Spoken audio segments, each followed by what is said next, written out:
प्रीति ma'am classes.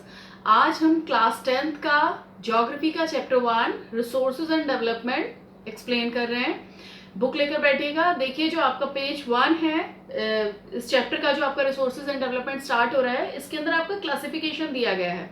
क्या है, सबसे पहले तो यही पढ़िए कि रिसोर्सेज है क्या।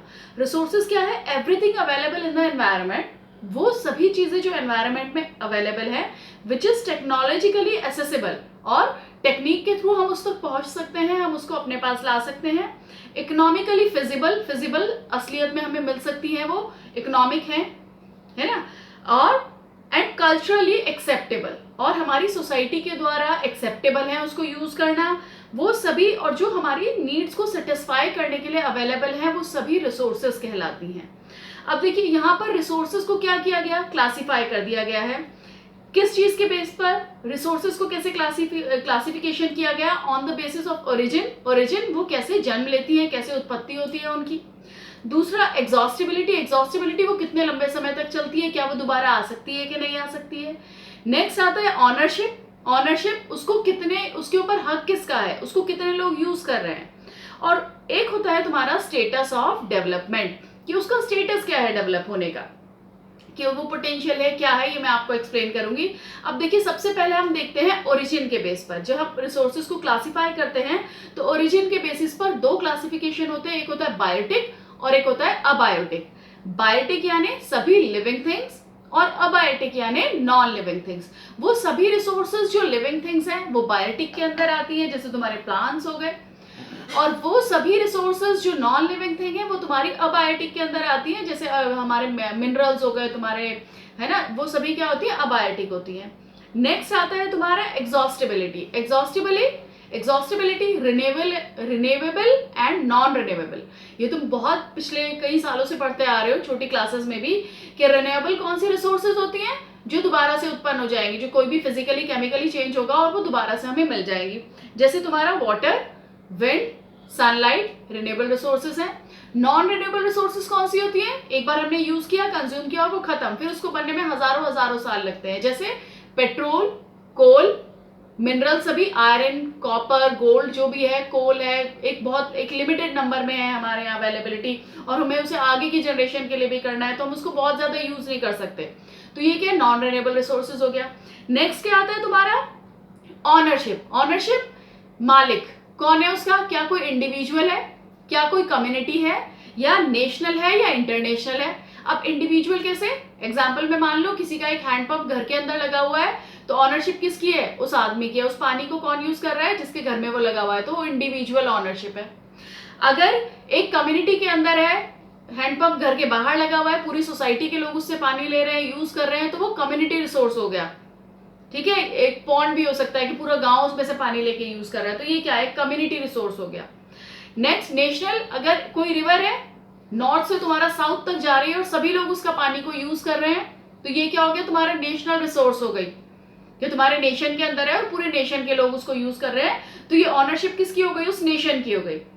नेक्स्ट आता है तुम्हारा इंटरनेशनल, इंटरनेशनल जैसे तुमने देखे होंगे बड़े बड़े समुद्र होते हैं, सागर, महासागर, उनको कौन यूज कर रहा है, हम भी यूज कर रहे हैं उसको, पड़ोसी देश भी यूज कर रहे हैं, बहुत सारी ऐसी रिवर्स हैं जैसे हम भी यूज कर रहे हैं, चाइना भी यूज कर रहा है उसके पानी को, हम भी यूज कर रहे हैं, पाकिस्तान भी यूज कर रहा है, तो ये क्या है, ये इंटरनेशनल रिसोर्सेज कहलाती हैं, जिसको एक देश ही नहीं कई देश उसको यूज कर रहे हैं, एक या एक से ज्यादा, एक करेगा तो नेशनल हो जाएगा, और जब ज्यादा देश यूज कर रहे हैं तो उसको इंटरनेशनल रिसोर्सेज कहा जाता है।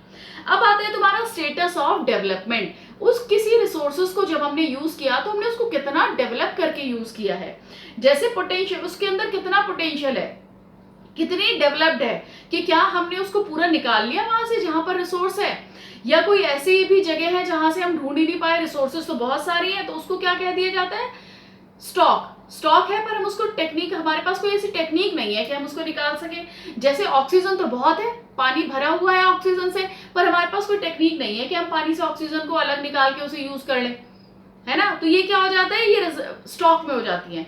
फिर कुछ रिसोर्सेज होती हैं जो हमें रिजर्व रखनी है, हमें आगे आने वाली जनरेशन के लिए रिजर्व करके रखनी है, जैसे तुम्हारा मिनरल्स हो गए, सभी क्या करना है, रिजर्व करना है, कोल को रिजर्व करना है, पेट्रोल को रिजर्व करना है। अगर आज ही सारा यूज कर लेंगे तो हमारे आगे आने वाली जनरेशन क्या यूज करेंगी, तो ये क्लासिफिकेशन हो गया रिसोर्सेज का, एक बार बुक के अंदर पढ़ना, समझ आ जाएगा तुमको। अब देखो इसी में जो नेक्स्ट आता है तुम्हारा रिसोर्सेज के बाद, नेक्स्ट है तुम्हारा development of resources. Development of resources क्या करना है, हमें रिसोर्सेज को डेवलप करना है, रिसोर्सेज को यूज करना है, पर किस तरीके से यूज करना है, without damaging the environment, without damaging environment. Environment को डैमेज नहीं होना चाहिए। ये नहीं कि आज ही सारा कोयला जमीन से निकालो, खूब सारा जला दो, यूज कर दो, और वो जगह देखा है कहीं पे कि बहुत सारा पूरा निकाल लिया, पानी पूरा यूज कर लो, कल आगे आने वाली जनरेशन बिल्कुल भूखी मर जाए, कल उसको बिजली बनाने के लिए कोयला ही ना हो उसके पास, है ना, गोल्ड ना हो, डायमंड ना हो, मिनरल्स ना हो उसके पास। तो क्या है, हमें एनवायरनमेंट को डैमेज नहीं करना, पॉल्यूशन नहीं करना है, and development in the present should not be compromise with the needs of the future generation. आज जो हम डेवलपमेंट कर रहे हैं वो हमारी फ्यूचर जनरेशन भी उसको कॉम्प्रोमाइज ना करे। आज तो हम पूरा पेट्रोल यूज कर लें और हमारी आगे आने वाली जनरेशन बेचारी पैदल चलती रहे, उसके पास पेट्रोल ही ना हो यूज करने के लिए। आज हम पानी को इतना बहा दें कि कल जब आगे आने जनरेशन हो उसके पास पानी ना हो पीने के लिए, वो पानी खरीद खरीद कर लाए, अब भी बिकने लगा है बॉटल्स के अंदर। तो क्या है कि हमें आगे आने वाली जनरेशन को लिए भी प्रिजर्व करके रखनी है, हमें एनवायरनमेंट को भी प्रिजर्व करना है, और हमें अपना भी यूज करना है। ठीक है, अब इसमें एक एजेंडा हुआ था, एजेंडा 21, बहुत इंपॉर्टेंट है। रियो डी जेनेरियो एक जगह है, रियो डी जेनेरियो अर्थ समिट हुआ था 1992 में, और ये रियो डी जेनेरियो एक ऐसा इंटरनेशनल समिट हुआ जिसके अंदर के सभी देशों ने आपस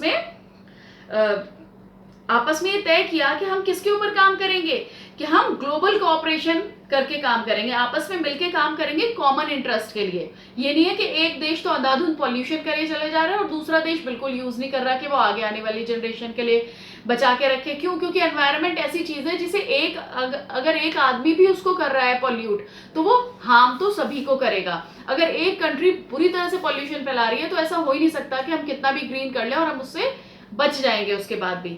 तो किसके लिए? म्यूचुअल इंटरेस्ट होना चाहिए, म्यूचुअल नीड, सभी की जरूरतें पूरी हो, शेयर्ड रिस्पॉन्सिबिलिटी, और सब रिस्पॉन्सिबिलिटी के साथ करेंगे। तो ये एजेंडा, ये देखो तुम्हारे पेज नंबर 3 के ऊपर दिया गया है कि एजेंडा 21, ये बहुत बार क्वेश्चन आया है, तुम्हारा एमसीक्यूज में भी आ सकता है कि क्या था एजेंडा 21 और कहां पर हुआ था ये एजेंडा 21। तो एजेंडा 21 तुम्हारा ब्राजील में हुआ था 1992 में, जिसमें सभी देशों ने साथ मिलकर कॉमन इंटरेस्ट में काम करने के लिए सहमति बनाई थी कि आपस में सब मिलकर काम करेंगे। ये तुम्हारा यहाँ पर कंप्लीट हो जाता है, तुम्हारा पेज 3 तक एक बार रीड करोगे तो तुम्हें और एक्सप्लेन हो जाएगा। कोई प्रॉब्लम हो पूछ सकते हो बिल्कुल कमेंट करके। नेक्स्ट हम आप स्टार्ट करेंगे नेक्स्ट वीडियो के अंदर पेज 4 से, जो कि तुम्हारा रिसोर्स प्लानिंग है। ओके।